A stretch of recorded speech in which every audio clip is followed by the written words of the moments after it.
వచ్చిన ప్రతి వారికి ప్రభు పేరట వందనాలు తెలియజేస్తున్నాను.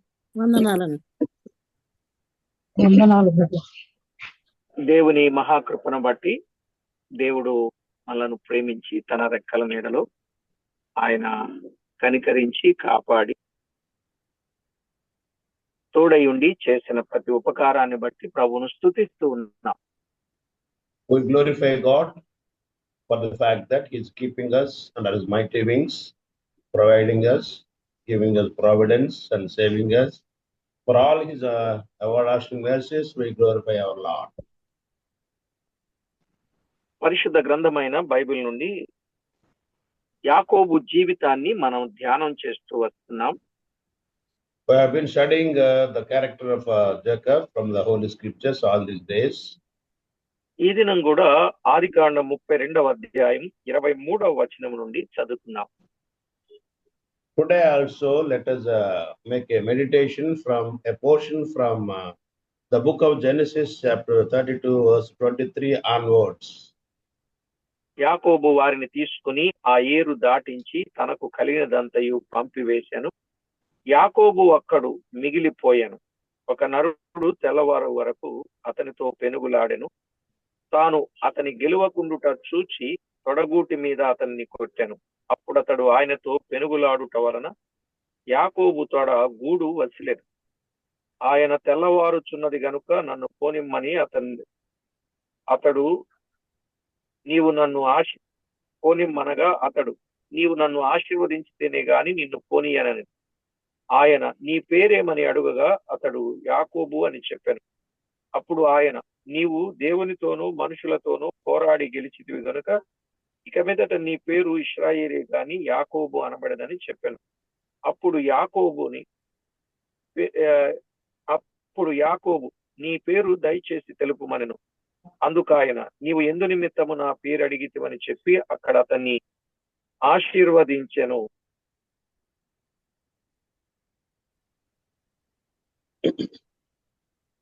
This is the portion that is provided for us from the book of Genesis, chapter 32, verse 23 up to 30th verse. చదవబడిన ఈ లేఖన భాగం కొరకై ప్రార్థన చేసి వాక్యాన్ని ధ్యానం చేద్దాం.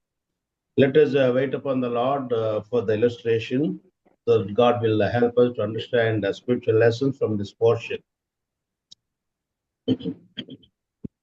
పరిశుద్ధుడవైన మా తండ్రి, పరమందు ఆసీనుడవైన మా దేవ, మీ ఘననామానికి వేలాది వందనములు, కోటాను కోట్లు స్తుతులు స్తోత్రములు చెల్లిస్తున్నాం.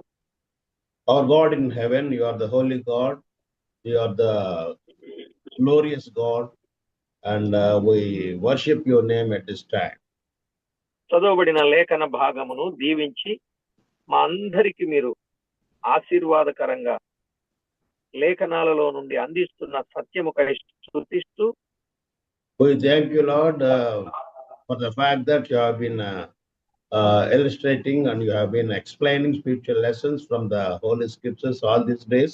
Today also we thank you, Lord, for such help from you. మా ప్రభు రక్షకుడైన యేసు క్రీస్తు నామమున వేడుచూ ఉన్నాము తండ్రి. In the name of Lord and Savior Jesus Christ, we offer this prayer, Father. Amen. Amen. Amen. ప్రభునందు ప్రియులారా, మనము యాకోబు జీవితంలో నుండి ఎన్నో అమూల్యమైన సత్యాలు వింటూ వస్తున్నాం. Plenty of precious truths have been gleaning from the life of Jacob.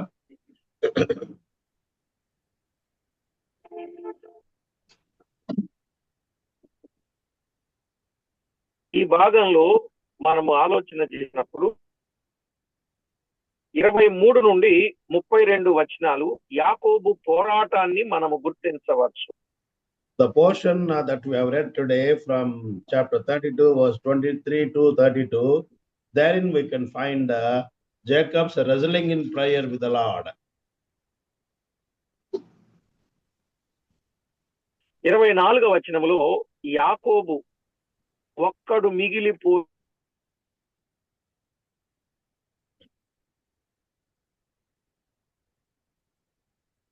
In verse 24, we see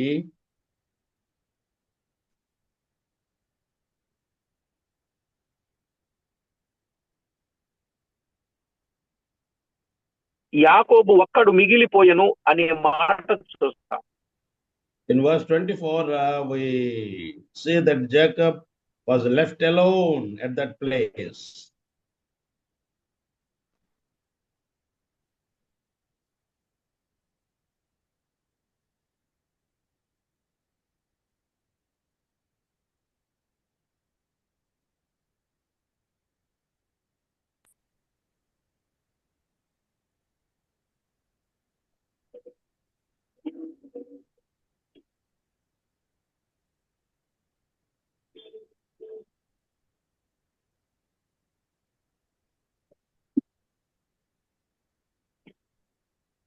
hello,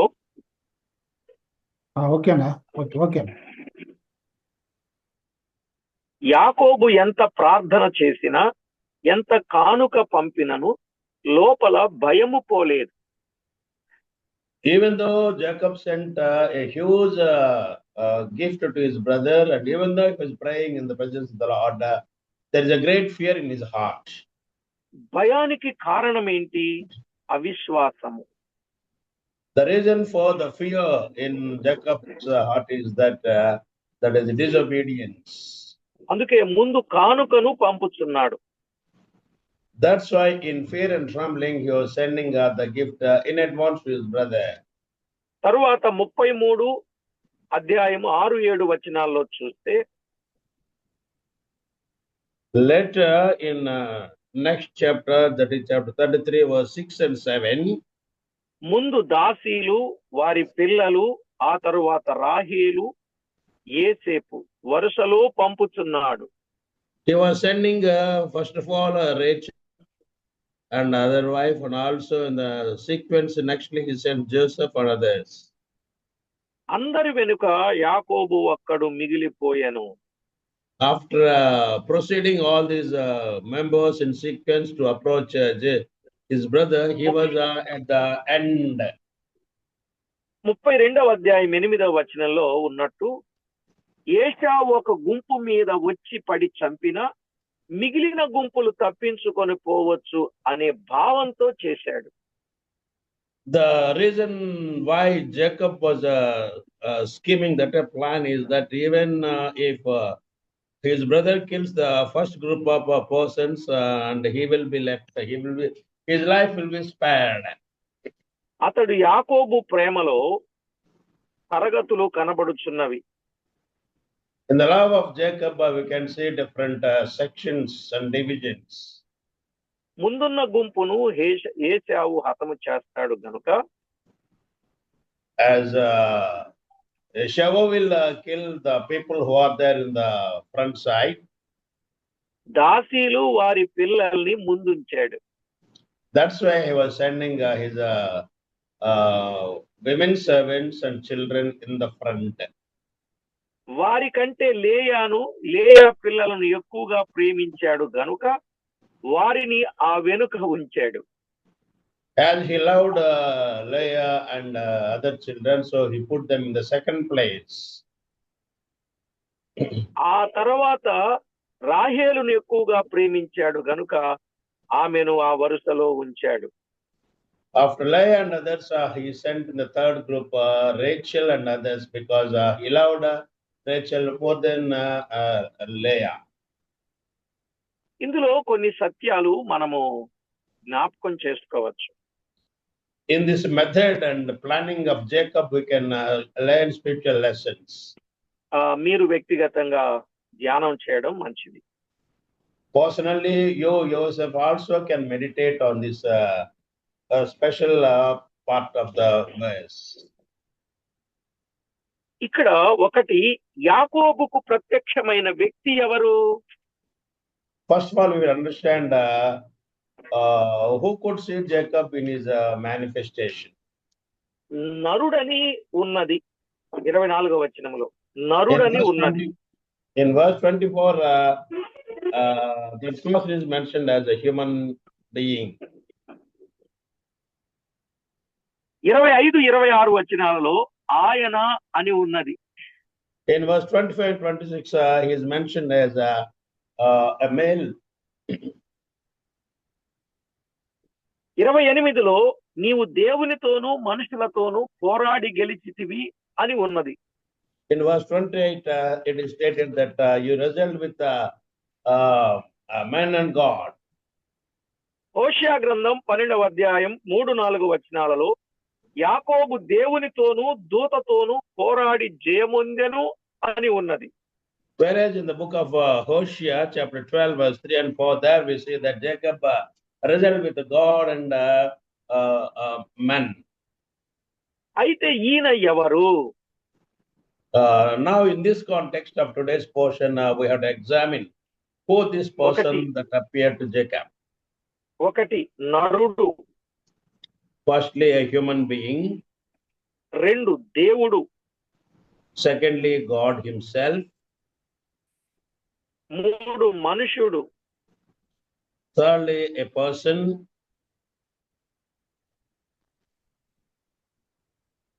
4 దూత, Fourthly, an angel. ఇలా మన ప్రభు అయిన యేసుక్రీస్తుని గ్రాహ్యమగుచున్నది. So all this sequence will bring to our mind that all these are references to our Lord Jesus Christ. ఆదికాండం 32వ అధ్యాయం 29లో Genesis chapter 32, verse 29. యాకోబు ఆయన పేరు అడిగను గాని పేరు చెప్పలేదు. Jacob, we can see Jacob asking God about with him he was wrestling about his name, but he did not tell his name. అందును బట్టి చూస్తే Based upon this context, we understand that న్యాయాధిపతుల గ్రంథం 13వ అధ్యాయం 17-18 వచనాలలో in the book of Judges, chapter 13, verses 17 and 18, Manoah నీ పేరేమని అడుగగా there Manoah was asking asking the person who appeared to him what your name is. యెహోవా దూత నీవేళ నా పేరు అడుగుచున్నావు, అది చెప్పశక్యము కానిది అనెను. That's why that angel tells him that this name cannot be revealed to you. అందుకే యాకోబు పేరు చెప్పలేదు కాబోలు. For that reason only, here also, there Manoah he was not told, here also Jacob is not told. అలాగైతే యెషయా గ్రంథము 9వ అధ్యాయం 6వ వచనంలో ఉన్నట్లు According to the verse from the book of Isaiah, chapter 9, verse 6, ఆశ్చర్యకరుడు ఆయన క్రీస్తే అయ్యున్నాడు. person who does wondrous things, he is nothing but Jesus himself. యేసుక్రీస్తు అంతా ఆశ్చర్యమే. In the life of Jesus, we can see all wondrous things. ఆయన జన్మము, జీవితము, His birth is wonder, his life is a wonder. ఆయన మరణము, పునరుత్థానము, His death is a wonder, his resurrection is also a wonder. ఆయన ఆరోహణము, ఆయన రాకడ అన్ని ఆశ్చర్యమే. His ascension and also his second coming, all these things are wonderful things. గనుకనే ఆయన ఆశ్చర్యకరుడు. That's why we can come to the conclusion that our Lord Jesus Christ is a wonderful God. కొరింథీయులకు రాసిన 2వ పత్రిక 9వ అధ్యాయం 15వ వచనంలో ఉన్నట్లు As it is written in the epistle of 2 Corinthians chapter 9, verse 15, చెప్పనసక్యము కాని దేవుని తరము ఆయనే. the unspeakable gift that is mentioned in that verse is nothing but is none other than Jesus Christ himself. ఆ యేసుక్రీస్తే పాత నిబంధనలో అనేక సార్లు భక్తులను దర్శించి ఆదరించి బలపరిచాడు.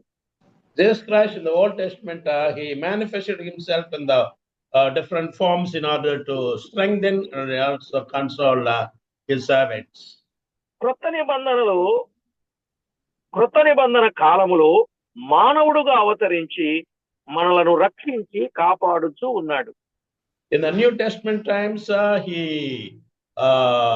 came out to this universe in the form of a human being and he saved us. ఆ ప్రభుకే స్తుతులు, స్తోత్రములు, ఘనత, మహిమ, ప్రభావములు సర్వయుగములు కలుగును గాక. For such a wonderful God who provided the great salvation, we have to venerate and worship the Lord at all times in our life. ఒకటి మనం విన్నాం, యాకోబుకు ప్రత్యక్షమైన వ్యక్తి ఎవరు అనేది మనకు అర్థమైంది. Now we have clearly understood that who that manifested to Jacob in that night is nothing but Jesus Christ himself. రెండవది, ఆయనతో యాకోబు పోరాడెను అని 24వ వచనంలో చూస్తాం. In verse 24 we see that Jacob wrestled with that person appeared to him. హోషేయ గ్రంథం 12వ అధ్యాయం 3-4 వచనాలు కూడా మనం గమనించవచ్చు. Same thought we can find in the book of Hosea chapter 12 verse 3 and 4. దేవుని పిల్లల పోరాటం దైవ గ్రంథములో కొన్ని విధాల చూడగలం. Believers they have to wrestle with certain things on this universe. ఇక్కడ దేవునితో పోరాడెను అనే మాట చూస్తాం. Here Jacob he wrestled with prayer with God himself. అనగా ప్రార్థన పోరాటమును చూపుచూ ఉన్నది. This wrestling is nothing but fervent prayer of Jacob. భక్తులు ప్రార్థనలో విశేషంగా పోరాడిన అనుభవాలు మనము చూస్తాం, వింటాం. In the Bible we can see plenty of believers who could wrestle in prayer. కొలసై పత్రిక 4వ అధ్యాయం 12-13 వచనాలలో ఎపఫ్రా ప్రార్థనలో పోరాడినట్లు చూస్తాం. In the epistle of Colossians chapter 4 verse 12 and 13 we can see Epaphras, a man of wrestling in prayer. సంఘస్థులు దేవుని చిత్తమును గూర్చి సంపూర్ణ నిశ్చంత గలవారై నిలకడగా ఉండవలనని పౌలు పోరాటం చేసినట్లు చూస్తాం. There also in the same epistle we can see Paul also he was wrestling in the prayer for the believers of the church to be steadfast in their faith. రోమా పత్రిక 15వ అధ్యాయం 30-32 వచనాలలో ఆ మాటలు గమనిస్తాం. Same thought we can glean from the epistle of Romans chapter 15 verse 30 up to 32. మీరు నా కొరకు దేవునికి చేయు ప్రార్థన యందు నాతో కలిసి పోరాడవలెనని బ్రతిమాలుచున్నాను అన్నాడు. There Paul he was humbly beseeching the believers of the Roman church to wrestle in prayer along with him. అన్ని పోరాటముల కన్నా ప్రార్థనా పోరాటము మిన్నా. All the wrestlings that are there for us, but above all these things, wrestling in prayer is the paramount thing for a believer. మొదటి పత్రిక 2:12 ప్రకారం. Repeat, brother. తిమోతికి రాసిన మొదటి పత్రిక 2:12 ప్రకారం. According to 1 Timothy chapter 2 verse 12. ప్రార్థనలో పోరాడుటలో విశ్వాసంతో పోరాడాలి అని కూడా చెప్పాడు. There we are admonished to wrestle in prayer with a lot of faith. తిమోతికి రాసిన మొదటి పత్రిక 6:12లో in the same epistle of 1 Timothy chapter 6 verse 12, ప్రభువును ఎరిగిన మనము ఇలా ప్రార్థనలో విశ్వాసంతో విశేషంగా పోరాడి we have to wrestle in prayer with a lot of faith in our life of belief on this universe. సంపూర్ణ విజయవంతమైన జీవితము మనము జీవించాలి. Thereby we can live a life of victory on this universe. ఎప్పుడైతే అలాంటి అనుభవము కలిగిన వారమై ఉంటామో, as and when we have such a pattern of life of wrestling in prayer,